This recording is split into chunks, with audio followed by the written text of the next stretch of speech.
Mabuhay Pilipinas! Maligayang pagbabalik dito sa akin channel, pero kung bago ka lang, pasuyo ng like and subscribe. Salamat agad. Ngayong araw ng Miyerkules, unang araw ng Mayo ngayong taon at Labor Day po, mga kababayan, patuloy pa rin po tayong naapektuhan nitong easterlies na nakakaapekto sa malaking bahagi po ng ating bansa na nagdadala ng maulap na kalangitan na kuminsan ay may dala rin pong mga kalat-kalat na pag-ulan lalo na sa hapon at sa gabi. Samantalang asahan pa rin po natin ang epekto ng Intertropical Convergence Zone o ng ITCZ na siyang nakakaapekto po dito sa Mindanao na nagdadala po ng pag-ulan. So mga kababayan, asahan po natin na ngayong araw na to, patuloy pa rin po tayo makakaranas ng mainit o maalinsangang panahon lalo na sa malaking bahagi po ng Luzon. Pero asahan na rin po natin na pagdating ng hapon at sa gabi ay may tsansa na rin po ng pagkakaroon po ng pag-ulan o kalat-kalat na pag-ulan. So ugaliin po nating magdala ng payong lalo na kung tayo po ay lalabas ng bahay. Samantalang asahan po natin na ito na po sa bahagi ng Visayas,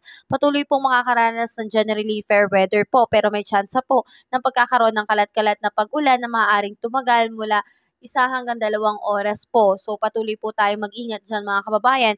Samantalang dito naman po sa Mindanao ay ITCZ po ang siyang nakakaapekto kaya asahan po ang pagkakaroon po ng maulan. Lalo na po dito sa bahagi ng Davao Region, Soc-Sargen, BARMM at Zamboanga Peninsula na makakaranas ng maulap na kalangitan na meron pong scattered rain shower and thunderstorm. So may chance na po ng pagkakaroon ng flash flood and landslide po kaya ingat po tayo dyan mga kababayan. Samantalang pag-uusapan po natin ang ating heat index, ngayong araw po tinatayang ang Dagupan City po ang siyang magtataya ng pinakamataas na heat index na pwedeng umabot from 47 to 48 degrees Celsius. Kaya ingat po tayo dyan mga kababayan natin na nasa Dagupan, Pangasinan. Samantalang aabot po ng 46 degrees Celsius ng heat index po ang ilang lugar sa Camarines Sur at kasama po dyan ng Apari, Cagayan. Samantalang 45 degrees Celsius ng heat index po ang Lawag City, Ilocos Norte, Bayumbong Nueva Vizcaya, Tugigaraw, Cagayan. At sa ilang mga lugar po ay patuloy pong makakaranas pa rin ng mainit na panahon. Actually, tayo po ay nasa danger threshold pa rin po.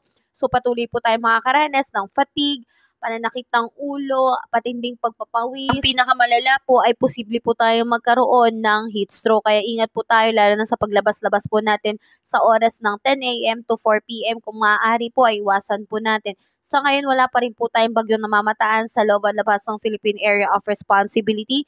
Kaya wala pa po tayong dapat na ipangamba. So wala pa pong bagyo.